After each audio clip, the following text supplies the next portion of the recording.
Good evening, y'all. Welcome to the Arsenal analysis, and Arsenal fans, welcome to a familiar feeling. After last year, the way that Arsenal were ahead for most of the season and then just crumbled towards the end, not even giving City a run for their money towards the end, was really disappointing for folks. I think at that point we thought of ourselves as a little bit ahead of schedule, but I think this season a lot of Arsenal fans felt that this was Arsenal's opportunity to go toe-to-toe with the big boys, Liverpool and Man City, and that's the way it's been since the beginning, underpinned really by Arsenal's defensive stability. This is after the loss to Aston Villa, 2-0. A really uncharacteristic game from Arsenal's perspective. As we said, the season we've been really characterized by our defensive stability, our organization, our control of games, and it seemed like in this contest, Aston Villa were able to basically negate, outthink, outcoach, outrun, out-persist Arsenal, which is maybe one of the first times you could say that all year. And we had a disappointing result against Bayern in midweek in the Champions League, but that was after two freak accidents, and then Arsenal had the wherewithal to kind of come back into the game after actually playing pretty well. This is our chance to go top again in the Premier League. After the disappointment, slight disappointment from Bayern, realizing how tough the job was going to be in Champions League, and coming back into the Premier League where we feel like we had a really, really good chance this year. So coming into this game, Aston Villa, we had obviously City beating Luton 5-0, 5-1 on Saturday, going out in front. Liverpool had the chance first in the day to go past with Crystal Palace. Weren't able to take that chance and lost 1-0 to Crystal Palace in the morning. In the morning, if you're watching it from the Western Hemisphere. So at Anfield, a really, really disappointing result, and something you'd think that Arsenal, given those two polls of City, demolishing Luton and making a strong statement that they are getting closer to where they need to be in that rhythm to take them towards the rest of the season, towards another Premier League title. Liverpool started to fall away, and Arsenal had the chance to establish themselves in what would have been almost at that point a two-horse race if they were able to take this chance against Aston Villa. Aston Villa are a great team. It's gone a bit unnoticed in the build-up to the game and also after the game, but Villa is has a chance to be a Champions League team next season, at least in Europe. Unai Emery has them playing really well. They have Martinez, fantastic keeper, someone that I still feel that Arsenal shouldn't have let go of. He proved his worth winning the World Cup with Argentina. Quick, strong wingers, Diaby, Bailey, who came off the bench, Ollie Watkins, who's second in line for the Golden Boot this year, strong, pacey, is able to create chances. Villa had a couple of injuries in the midfield, obviously. Douglas Luiz was out. Arsenal fans felt really great about this opportunity to welcome Villa into the Emirates and dispatch them in a way that a title-winning side should be able to do. Unai Emery seems to have had Arsenal's number this year. They've done the double over Arsenal.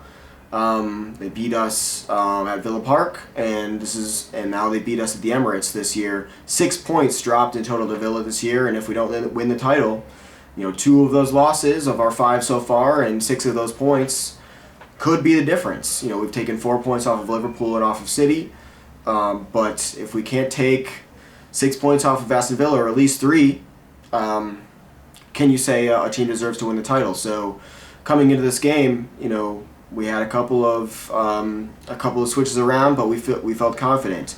Zinchenko crucially came into the team to start. as did Kai Havertz coming in to play in midfield. This a role we haven't seen him in for months and months now. Arteta started out with this experiment in the beginning of the year, found more or less that it didn't work. It kind of reminds me of his experiment with Granit Xhaka at left back, a really costly experiment, we feel, in a lot of ways. Just wasn't able to work in the team.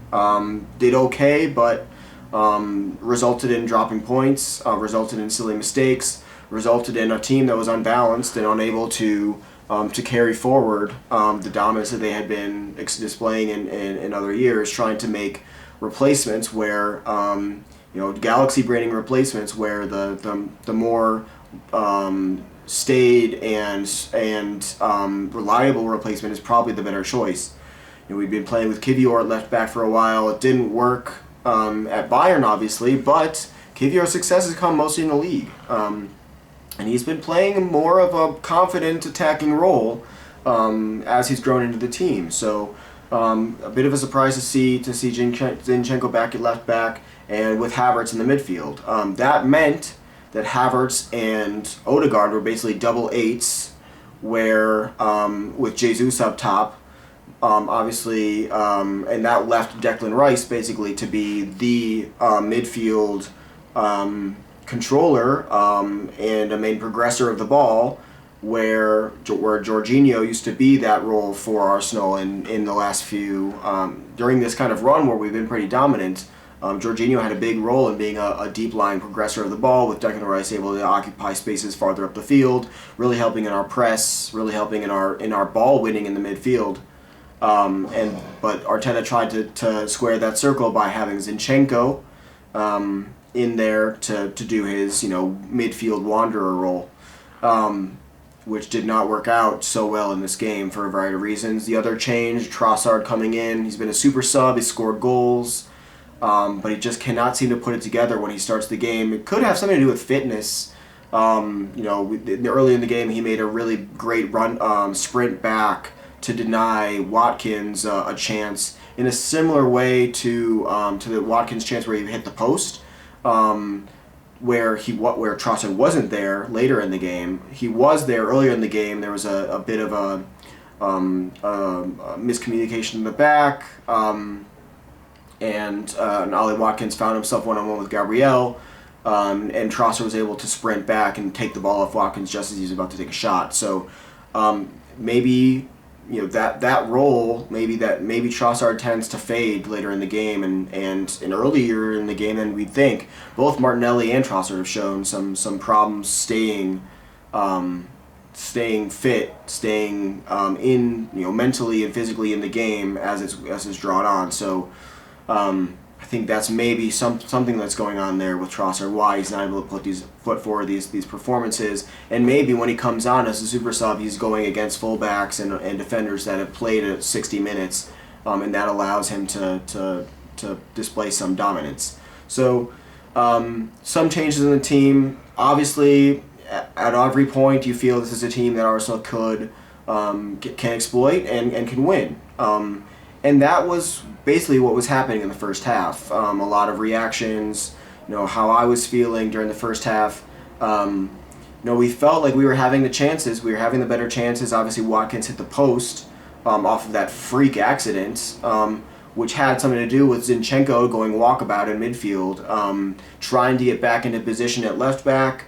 Gabriel trying to flick a ball off to the left, hits Zinchenko in the back, and that results in the Watkins chance where he hits the post. So not a result of Villa's dominance, not a result of Villa working the ball well, just an accident that puts a striker one-on-one with our defender. Again, having to do something with how we were organizing the back line in the midfield that wasn't able to get out of pressure in that situation just through when you make a mistake. So the first half, Arsenal were dominant. There was a string of 3 chances right in the middle of the first half. Saka hitting the side netting, Jesus hitting the side netting from point blank range, although he's at the back post, trying to go near post on Martinez and squeeze the ball into the near post, when what you should do in that situation is head the ball back across goal. If you don't hit the target, at least you hit, Odegaard or Saka, who are standing there waiting for a reverse pass. So that should have been what he did at that point. He just kind of smashed it low into the side netting. Really big miss there. Havertz went through a couple of times, played in by Odegaard and Zinchenko. So that was a good tactic to get in behind the Aston Villa defense, and we exploited that a couple times with Havertz making that run from deep. That was working. But Havertz wasn't able to control the ball or bring the ball under control at pace in a way that allowed him to get one-on-one with the keeper, even though he was favored to do that, and allowed the defenders to get back and defend him on both occasions. So it was not a great cameo from Havertz on those runs in behind. You'd love if those happen. We'd love one of those to result in a goal. So we had these chances, and then obviously the golden one, Trossard. After some great work by Arsenal on the right, Saka gets in behind, plays into Trossard, who's at point blank range right on the top of the six, and he, instead of opening his foot a little bit and playing across the goal, he plays directly into the near post, where that gives Martinez a chance to get back to his near post. He had been outside the near post. And he allows Martinez to get back and make the save. A great save, but in all honesty, Trossard has to finish that. And if he had put it in any direction to the left of himself, that would have been a goal. And it would have been a masterclass. It would have been a dominant first half in which Arsenal got a goal and we're now had somebody to defend, made Villa come out a little bit, put some pressure on them, and we may have cruised to a victory. As it happened, none of these chances went for us. The finishing on the day was not good enough. Just like it wasn't at Bayern, just like it after those flurries of 5 or 6 goals against bottom league sides. We haven't been able to put that type of attacking display together. It wasn't that Villa were bad. They basically played the same way in the second half as they did in the first half. Unai Emery basically acknowledges in his post-match comments, saying that they didn't make too many changes at halftime. Although it was a tale of two halves in many ways. Villa much more dominant in the second half. But they didn't have too much of the ball. They had some of it. They were stout defensively, and we saw a little bit of what Bayern had done to Arsenal in midweek. Wingers very high, combative wingers. Watkins trying to win the ball in the middle, kind of like Kane. Diaby on the right, kind of like Sane. Trying to exploit that. They weren't able to do that, but they were able to both play out from the back and hit the ball long to target men, and having 3 men up there at all times allowed them to kind of keep the ball in some ways. And Tielemans and the other player who was in the middle for them on this day was, I think it was John McGinn. They basically played kind of a 3-2, 3-2-4 with some. With some players coming back and some coming forward. The 2 in the midfield were basically up against Rice and Havertz, and they won that midfield battle pretty decisively. Arsenal had joy when they got out wide to Saka, to Trossard. They were able to play through a few times, able to play over the top a few times from deep, as I mentioned, with Havertz running in behind, but that midfield battle, they certainly had more of the metal in there than we had, and Havertz wasn't able to translate his defensive responsibilities and relatively covering his ground well into winning duels and springing counterattacks and the like. So Havertz and Rice on the day as well looked a little bit leggy. Looked like he wasn't able to kind of progress in the way that we needed to. And we missed Jorginho in there to have that extra ball, that extra kind of piece of guile to get the ball around the corner and make a couple of plays. Zinchenko as well. Zinchenko has a great pass on him, and we saw that a couple times in behind with Havertz, but when he plays around with the ball in the midfield, it slows the game down and allows Aston Villa to get into their defensive shape. And I think that's one of the reasons why he's not as effective as he used to be in this team, and this team has started to move past him. But we'll talk a little bit more about him in a little bit. I think the second half was extremely frustrating. Arsenal just couldn't seem to get their foot on the ball and progress in the same way. There was a couple of corners that just kind of kept happening. Aston Villa would run down the left and then kick the ball off of an Arsenal defender corner. Another corner after that corner allowed them to slow the game down, allowed them to keep the possession in Arsenal's half. Arsenal had a couple of chances to play through the lines, and it was whether the pass was slightly off or the touch was slightly off. They just kept losing the ball, kept giving it away. Fatigue a little bit maybe playing in there, slowing the game down. When Zinchenko would get on the ball, is getting on the ball in the middle. They still had space on the counterattack. But nothing's too threatening until the 80th minute. When we get into the 80th, the last 10 minutes of the game. Where Aston Villa kind of translates that mental fatigue into a goal, and then that's kind of basically the dagger for Arsenal's season. So really frustrating second half. A couple of moments where we played long balls that we weren't able to get the second ball from. We weren't able to convert them. Arsenal had very very few chances in the second half. We're not able to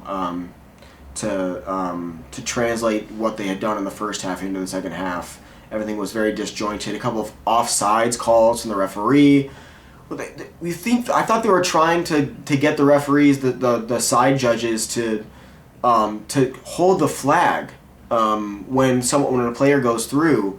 That rule seemed to be completely not applied in this game. A couple of times, it even looked like they were onside for a couple of them. Havertz went through for one. Jesus went through on the wing for one of them, and they immediately put the flag up without letting the play develop. And the replay showed that there was a very good shout that he could have been onside.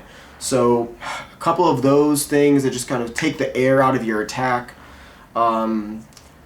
Just very, very choppy. Zaniolo went down, who had a monster game, by the way. Manful performance on the left, bombing up and down the line, stout defensively, winning duels. A really workhorse performance. Tielemans played well, breaking the press.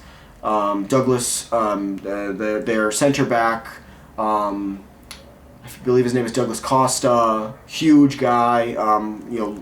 Played the sleeper role in this game. He was able to get back and defend and really well. Pau Torres, another good ball playing center back. Watkins was did his job. And then they had Diaby and Bailey on the wings that were able to provide the pace and the quickness that proved telling at the end, being in the right spot to slam home for in Bailey's case at the end. So this felt, I'm hearing a lot of the comparisons to the Brighton game last season. I think that's exactly where I'd like to go with it.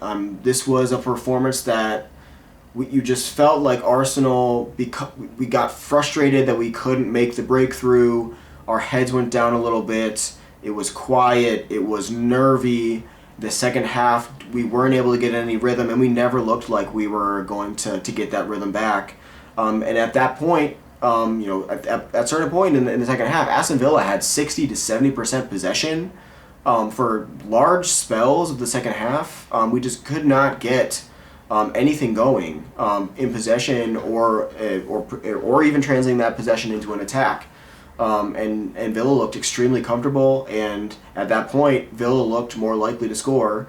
For the goal, to analyze that just for a second, it's after a corner. The defense is a little bit discombobulated, thinking about different things, not picking up their marks, a little bit sloppy there in the 85th minute of the game. The cross comes in, and we have two defenders standing right at the 6, Declan Rice and Gabriel, I believe it is, who are just caught ball watching. There's a challenge at the near post that the ball squirts away from. Raya goes for it, and Gabriel and Declan Rice are just ball watching. No one's picking up Bailey on the far post. No one's taking a look behind, and that's exactly how Bailey finds his space. Raya, even when the ball squirts through to Bailey fortuitously, Raya takes a look and almost takes a second to respond. He almost doesn't believe that that's going to happen. Just too comfortable, just too mentally fatigued, it seemed like. And Villa got the dagger, and at that point, if there was another goal in the game, it wasn't going to be from Arsenal. It was going to be from Villa. Their fans were up for it. And they were able to get the second on a breakaway. Arteta haven't taken off Odegaard, who was our best player on the day, almost single-handedly trying to drive the team forward everywhere. From deep lying midfield up to the attack. Odegaard was linking everything together, and after he went off the pitch, there was no way Havertz and Smith Rowe were going to be able to link the attack. We had Jorginho who came on, but wasn't able to get on the ball either. So this is a real, I wouldn't say masterclass from Unai Emery, but he took notes. He did what he needed to do in order to make Arsenal uncomfortable. They kept with the game plan, and they were able to come out, with some staunch defending, with some bit of luck at times. They rode their luck, but Aston Villa thoroughly deserved to win this game, and Arsenal deserved to lose this game on the back of just the mental fatigue. We needed to get a point. If we had gotten a point, we would be on 72 points. Liverpool would be on 71. City on 73. And so with the goal difference in mind, if we could keep that above City, that could mean that if City, lose a game, all we would have to do is, and we drew another game at the end of the season, we could still come out champions on goal difference. But because of the loss instead of the draw, we're 2 points behind. We need to win and City to lose. We need to win all of our games, and City need to lose at least one game in order to make this possible. And I think that's where this feeling that it's all over is definitely coming from. That's what it feels like. It feels like it's all over. I went through my grieving process on Sunday, trying to analyze the game. Obviously, it's not mathematically over, as Arsene Wenger used to say, but we've seen City too many times not flinch in order to make this an exciting run-in.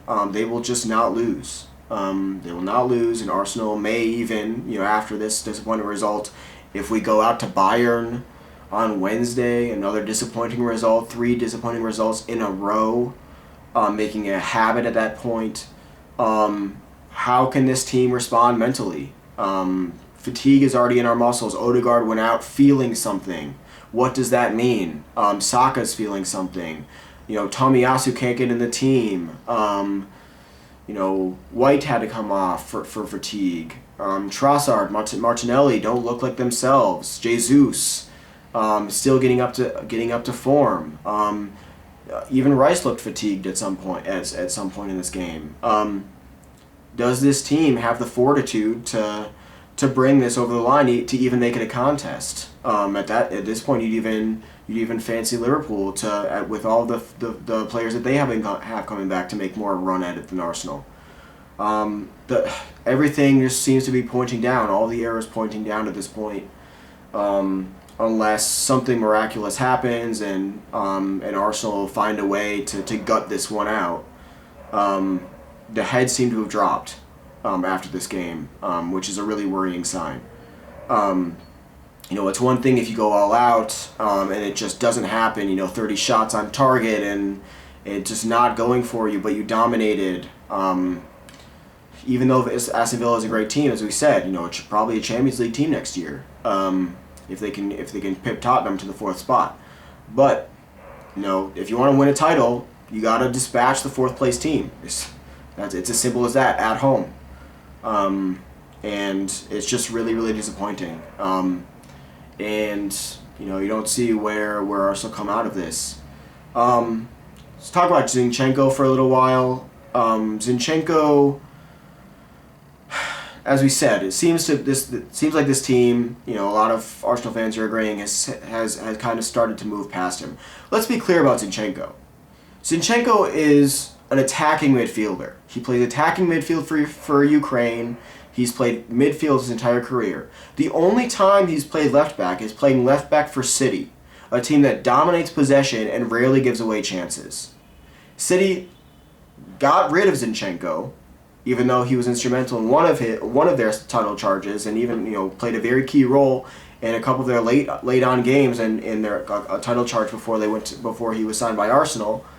Coming on late in the game as a substitute to change the game in an attacking sense, adding an extra attacker to make that happen. But that was something that City needed to do to gut something to make something happen attacking wise. City's dominance and their path to the Champions League and the treble winners last year has been without Zinchenko and adding an elite striker that can take chances when one chance is presented, that striker takes that chance. And also from a newfound defensive stability where Pep, before Arteta, started experimenting with inverting center backs. So, a role that maybe Timber was supposed to play this year or White has played in the past for us. John Stones has been maybe the most instrumental figure other than Rodri in the last couple of years for City, coming in and providing defensive stability, 5 center backs basically at the back of City's attack that give them a defensive stability that earlier on they had not been able to sustain. And with that defensive stability, they've gone on to basically that's what's given them the fuel to go on, and they don't tend to slip up. Last couple of years, they've lost a game in the run-in, but they lost and tied a game last year when Arsenal had already basically fallen away. So without pressure, without something to play for, City then go ahead and lose a game. But while the pressure is on, that team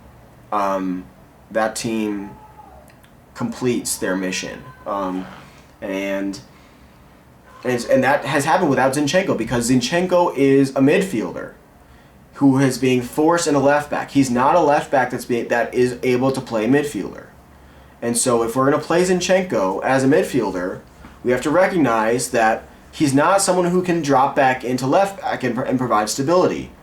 And when Trossard is on the left as well, he's not going to be able to provide the running necessary in order to get back. Martinelli, a lot of Martinelli's performances early in the year, he hasn't been scoring a lot of goals this year, but we were playing well because Martinelli was able to cover a lot of the distance along the left side and provide some defensive stability there. We are wide open on the left side now.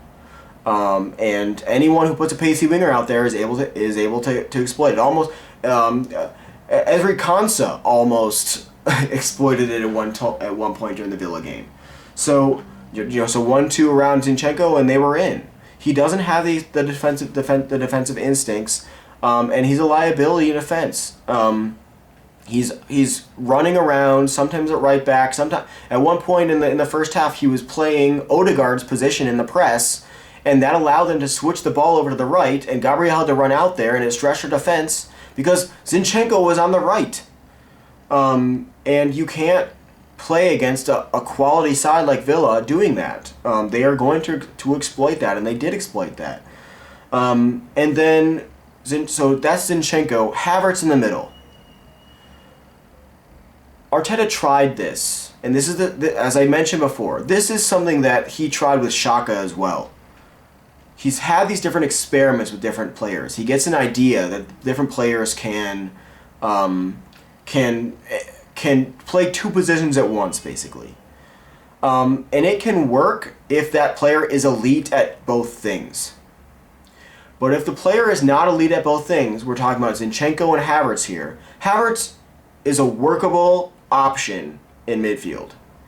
He's not going to win you a game from midfield. He's going to run around, he's going to fill spaces, he's going to occupy space, but he's not going to, be a proper midfielder and come into a challenge with John McGinn and win the ball. That's not his game. He's able to occupy the spaces and a lot of times intercept, and that's great. But to win a midfield battle, you have to have some type of instinct to be a midfielder, and Havertz's instincts are forward instincts. Zinchenko's instincts are midfielder instincts. So maybe we play Zinchenko in the midfield and we push Havertz up top and play, as we said, Kivior or Tomiyasu. We have 6 games to go. If we're going to get anything out of these players, it needs to be now. We can't be throwing away games in the run-in right now. If they get injured, they get injured. We're in a title charge. We can't allow, these games to pass us by. Tomiyasu is our best option there. He needs to be on the field, in my opinion. And not Zinchenko, who allows better teams to take advantage of Arsenal's weaknesses. So those are two, I think, personnel decisions that didn't necessarily mean that we were going to lose the game, but didn't give us the best options to win the game, or at least tie the game. Those are high-risk, high-reward options. And to be honest, Havertz did what he needed to do, and he couldn't finish when he was put in behind. So he can make the run, awesome, but he's got to be able to finish. Jesus needs to finish. Trossard needs to finish. We need a finisher. And I think that's maybe one of the first things that we need to be looking for in the summer, not necessarily a center forward, but someone who finishes like a ruthless killer. And that's not something we have in this team right now. It's not something we have in this team right now. And like someone like a Haaland or a Kane. That's what this team needs. Alongside perhaps a left back and a center midfielder. If we're not going to use Partey, I think Partey needs to see more of the field now. I know he hasn't looked great in the last couple games, but if there is a midfielder who can do 2 jobs, it's him. If you want to play, we had our dominance last season with Partey playing as in what Arteta wanted Declan Rice to play in that role in the Villa game. Declan Rice can't do that. He's he's an awesome midfielder, but he doesn't have that line-breaking pass that Thomas Partey has. He doesn't have the pace to get back that Thomas Partey has. Thomas Partey needs to play a role in this season if we're going to get this over the line. He needed to play a role in this Villa game, and if he's injured, that's just too bad. So I think, at the end of the day, this is a really damaging loss for Arsenal. It feels like the title is over. We took it out of our hands. That was the key thing about Liverpool losing. This could be in Arsenal's hands, and as long as it was in Arsenal's hands, with our stout defending, we felt like that was the difference this year. That no one was going to be able to score on us, and we were going to be able to get 1 or 2 goals a game and see this thing out. 6 games, and now it's in City's hands. And that's really the heartbreaking thought, is that we don't control our destiny anymore, and that's why it feels so damaging, because there's nothing we can do about it anymore. And the only thing we can do is hope that City drop points. And when you're hoping that City drop points, that's how you lose leagues. We needed to kill them, and we've just given them a golden opportunity. And City don't tend to mess those up. And so, yes, for me, Sunday was the day that Arsenal lost this league. It's a really damaging defeat. If City drop points, are you confident that Arsenal won't drop points again? Did we come out of that game fully fit? Did we come out of that game with momentum? Not at all. This team doesn't look ready. In the space of a week, this team has gone from looking dominant to fatigued.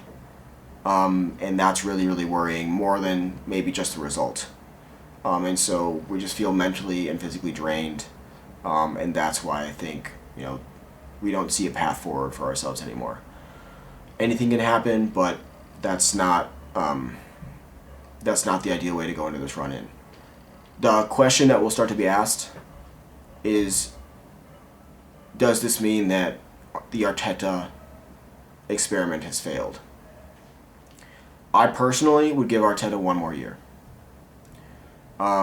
He got Timber last year to cover this deficiency that Zinchenko and Havertz are trying to cover. Yes, it's his fault for not covering that deficiency adequately this year, but they did have the foresight to bring in someone to do that, and it looked really promising.